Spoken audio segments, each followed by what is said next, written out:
El diablo nos tienta a pecar y nos dice que nadie se va a enterar.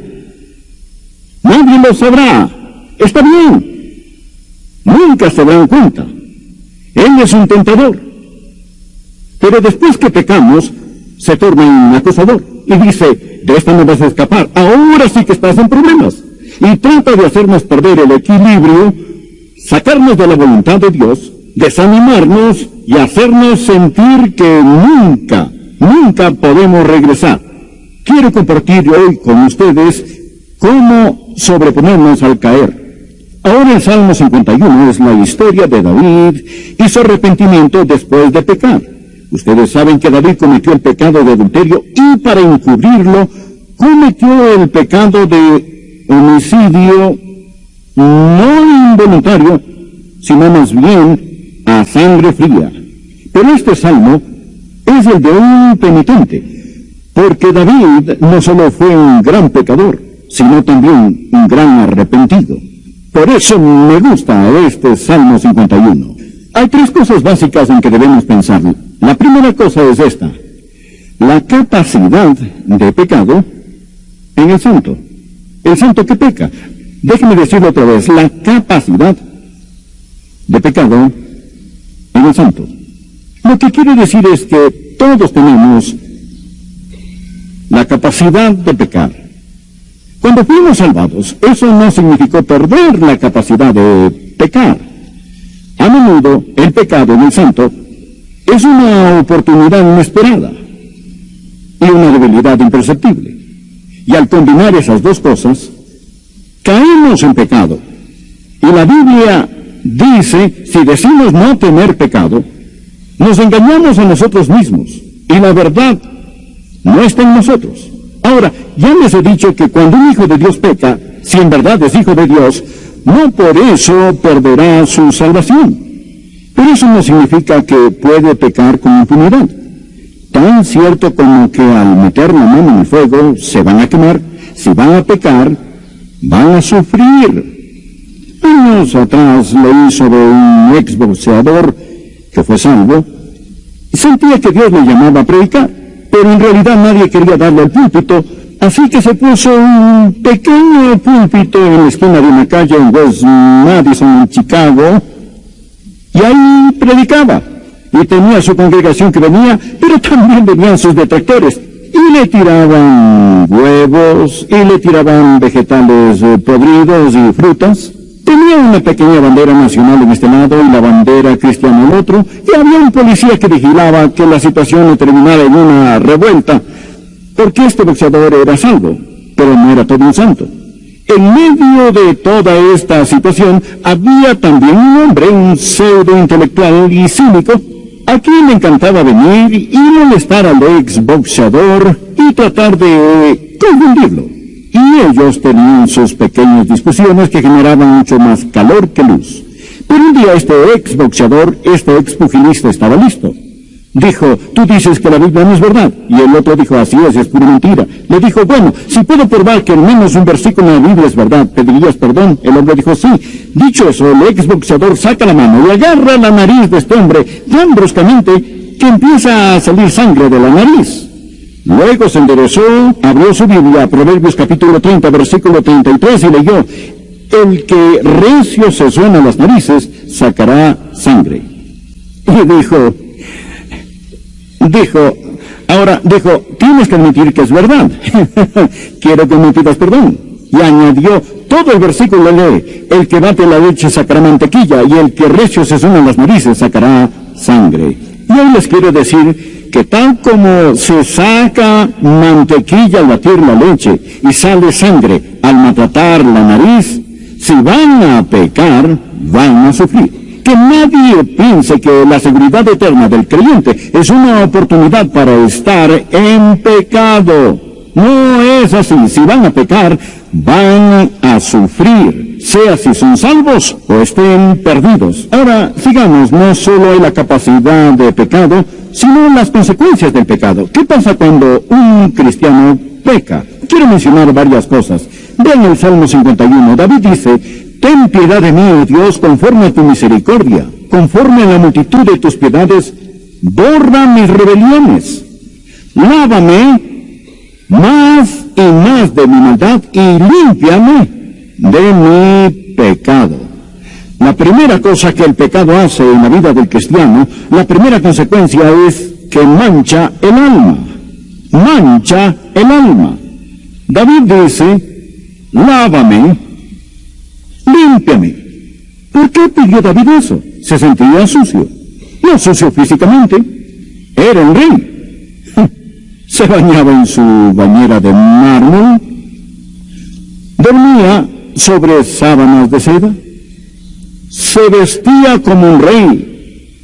Pero se sentía sucio, hecho un asco, mugriento.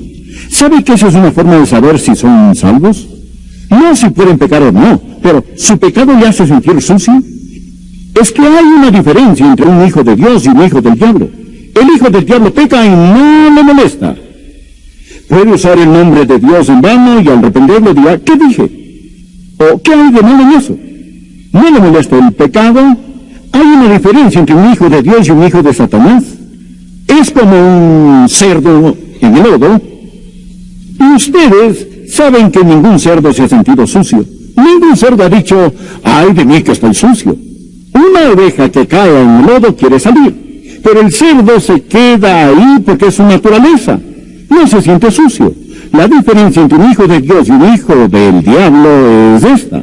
Cuando el hijo de Dios cae en pecado, lo detesta. El hijo del diablo corre al pecado y le encanta. David pecó, pero se sentía sucio, mugriento. Dijo, oh Dios, lávame, límpiame. Acérquense, les quiero decir algo. Si pueden pecar, y ese pecado no les moleste en nada, dudo que jamás han sido salvos. Dudo que tengan el Espíritu Santo viviendo en ustedes. Esa es la primera consecuencia. La segunda cosa que hace el pecado no solo mancha el alma, sino que satura la mente. Fíjense el versículo 3.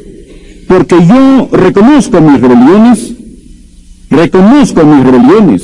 y mi pecado está siempre delante de mí. Siempre delante de mí. Noche y día, día y noche. Lo que David hizo resonaba en su alma y en toda su conciencia. No podía olvidarlo. Estaba ahí. Es una marca indeleble. Es una herida en su alma. Satura su mente. Y si pueden pecar y olvidar ese pecado, dudo que jamás han sido salvos. Porque el Espíritu Santo les va a recordar de ese pecado. David dice, mi pecado está siempre delante de mí. ¿Significa, Pastor Rogers, que si peco las 24 horas estaré pensando en eso? Quizá no conscientemente, pero sí subconscientemente. Si no lo deja entrar por la puerta, dará vuelta a la casa y entrará por la ventana. Y lo verá con una jaqueca. Lo verá al no poder concentrarse. Lo verá como un humor insoportable. Lo verá al no poder orar. Lo va a ver en otras formas. No digo que si tienen jaqueca es porque han pecado, pero hay gente que la tiene porque sí han pecado. Su pecado está delante de ellos. Está ahí. Satura la mente. Hay dos tipos de heridas que puede sufrir el alma humana. Una es culpa y la otra es dolor. Esta semana pasada he tratado con gente que está en dolor. Anoche estuve hablando con una amada hermana de nuestra iglesia, cuyo esposo murió y fue al cielo. Su corazón está herido por el dolor, pero no por la culpa. El dolor es una herida limpia, y como es una herida limpia, sanará. Es una herida abierta, profunda, duele, pero sanará, porque es una herida limpia. La culpa es una herida sucia. Está infectada, inflamada y contaminada y nunca sanará hasta ser limpiada. ¿Qué hace el pecado? Mancha el alma, satura la mente y la tercera consecuencia es esta: quema la conciencia. En el versículo 4, contra ti solo he pecado y he hecho lo malo delante de tus ojos. David está consciente de su error. David no está clamando contra el castigo, está clamando contra el pecado. Dice, Dios mío, he pecado contra ti. Algunos dirán, David pecó contra su reino, cierto. Dirán, David pecó contra su familia, cierto. O dirán, David pecó contra su cuerpo, cierto. David pecó contra su esposa, cierto. David pecó contra sus hijos, sí, es cierto. Pero no es eso lo que más le molestaba a David. David era un hijo de Dios y dijo, Dios, contra ti solo he pecado. Y David entendía lo que es el pecado. Es insultar al Dios santo, al Dios que lo amaba, al Dios que lo redimió. Ahora pongan atención. Si lo único que temen es el castigo de su pecado, dudo que son salvos. Si son hijos de Dios, al pecar, no pecan, no lloran porque van a ser castigados, lloran porque han deshonrado a su Dios. Contra ti solo he pecado y he hecho lo malo delante de tus ojos. Oh Dios, estoy avergonzado, he pecado contra ti. No solo Dios, rompí tu ley, rompí tu corazón. Y esa es la diferencia entre un esclavo y un hijo. Un esclavo, al desobedecer, teme el látigo de su dueño.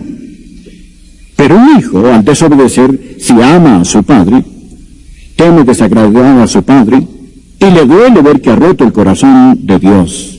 ¿Su pecado les molesta así? Cuando pecan dicen, Dios mío, he pecado contra ti y mi conciencia me guarda. Créanme, ningún torturador, el poema lo dice, iguala el miedo de dolor inexpresable con el dolor de quien día y noche sin descansar lleva su propio acusador en el alma. Y no podrán tener el gozo del Señor si al caer escogen alejarse de Dios. Miren a David, un hijo de Dios, y se siente miserable. Les diré otra consecuencia. Amarga el espíritu. Versículo 10. Crea en mí, oh Dios, un corazón limpio y renueva un espíritu recto. Su espíritu estaba mal. ¿Han visto a una persona caída con un espíritu amargo? ¿Saben que prefiero estar con un típico pagano no creyente que estar con un cristiano caído? Personas caídas son las personas más odiosas, malhumoradas y vituperantes que jamás he conocido, porque por adentro están miserables y condenados quieren compartir su miseria con todos los demás. Observen la persona de espíritu amargo, de un espíritu que está mal. Son los que más te critican en la iglesia. ¿Saben que piensan que Dios les dio el don de criticar? ¿Saben cuál es su problema? Han caído. Si alguien tiene un estómago amargo, no hay plato que le apetezca. Y ellos ven algo malo en todo y con todo. Miren el ejemplo. David cometió adulterio y tratando de encubrirlo, cometió el pecado de homicidio. El profeta Natán vino a hablar con él y no era para hablar sobre clima o política. Vino a hablar sobre el pecado de David y le contó la historia de un hombre que tenía una pequeña cordera que era como su propia hija. Comió con él, un hombre pobre, y vivía al lado de un hombre muy rico. Este hombre tenía miles de rebaños y manadas. Y un día el hombre rico tuvo visitas y se robó la corderita del hombre pobre, la mató, cocinó y la sirvió a sus visitas. Y dijo, David, tú eres el rey, ¿qué deberíamos hacer con el hombre que hizo esto? David estaba furioso, se paró de su trono, ya lo veo con su puño alzado, gritando en su enojo, el hombre que ha hecho eso pagará 4 veces más. Y el profeta Natán dice, pero tú eres el hombre, fuiste tú, David, te has sentenciado en tu propia corte. Era una analogía. La corderita era Betsabé, la que David robó, y lo que sucedió fue esto. David fue rápido a juzgar al hombre que había robado la oveja. Él robó la vida de un hombre. David juzgó al hombre que mató a un animal, pero él mató a un ser humano. Y aún así, que pronto fue para juzgar a otro. Encontrarán que personas caídas son expertas en juzgar a otros por pecados menores a los que hay en sus propias vidas. Son quienes tratan de sacar la suciedad de los ojos de otros cuando hay vigas en los suyos. Ellos tienen un espíritu amargo. ¿Acaso hay alguien aquí de espíritu amargo? Se sentirán mucho mejor si hacen las paces con Dios. Y la última consecuencia del pecado en la vida de un hijo de Dios no solo amarga el espíritu, pero sella los labios. Miren, por favor, aquí los versículos 14 y 15 dicen, empecemos en el verso 12, vuélveme el gozo de tu salvación y espíritu noble me sustente. Entonces enseñaré a los transgresores tus caminos y los pecadores se convertirán a ti. Líbrame de homicidios, oh Dios, Dios de mi salvación, y mi lengua cantará alto tu justicia. Oh Señor, abre mis labios y publicará en mi boca tu alabanza. Ahora, el pecado en la vida de un cristiano cierra su boca, sella sus labios. David dice, al estar bien, podré ganar almas. Al estar bien, podré cantar. Al estar bien, podré adorar. ¿Saben cómo pueden saber si una persona ha caído o tropezado? Una persona que ha caído, por regla general, deja de cantar. Bueno, canta, pero no es de corazón. No hay alabanza. Se deja de ganar almas. El pecado cierra su boca. El diablo dice, ¿quién eres tú para cantar? Cuando Cristo vino a mi corazón, mi vida entera cambió. ¿Quién eres tú para cantar, oh Dios Todopoderoso? ¿Quién eres tú para testificar que la gente necesita ser salva cuando eres un miserable ejemplo y no tienes gozo y no tienes paz y ni siquiera tienes seguridad en tu corazón y en tu vida? Y todas estas cosas vistas juntas son cosas que pasan en la vida. Y en un próximo mensaje veremos que al estar ante Cristo en el día de juicio, perderemos grandes recompensas.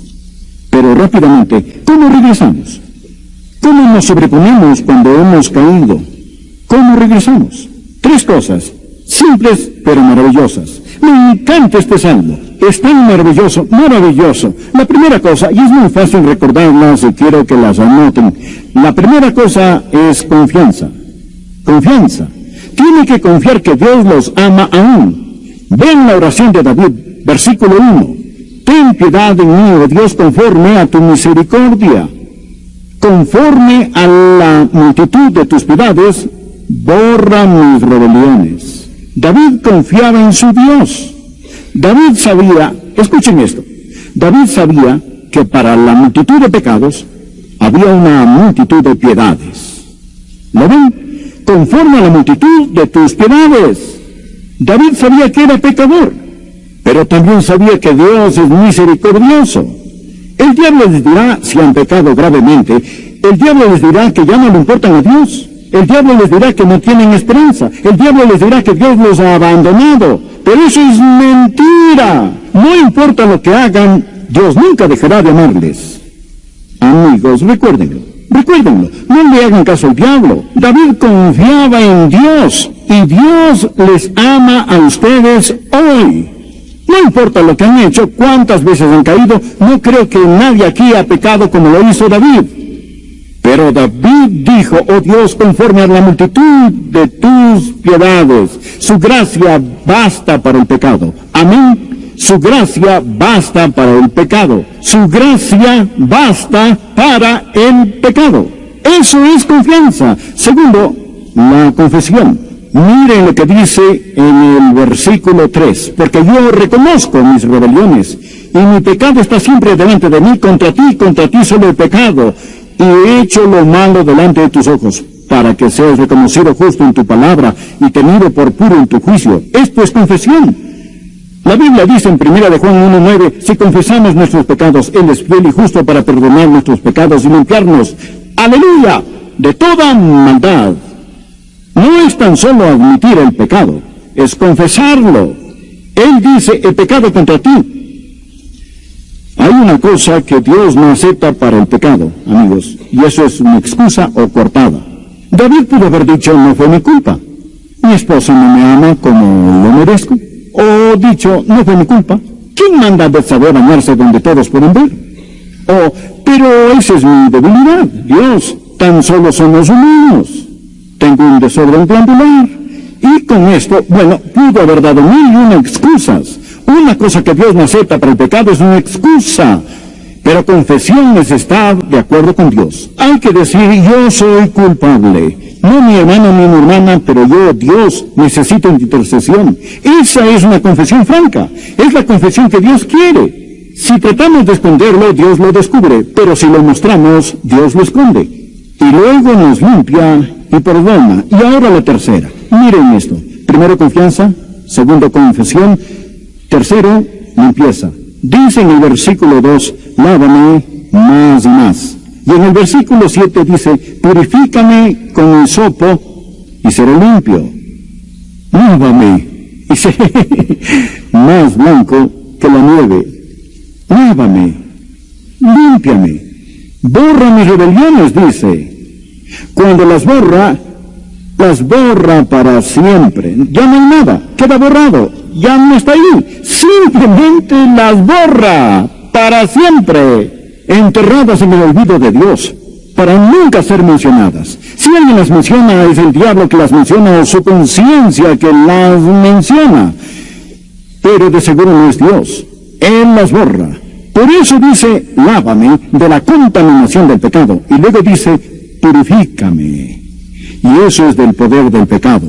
No solo quita el castigo, no solo quita la contaminación, pero literalmente nos purifica por dentro. ¡Aleluya! ¡Aleluya! Detergente de triple acción.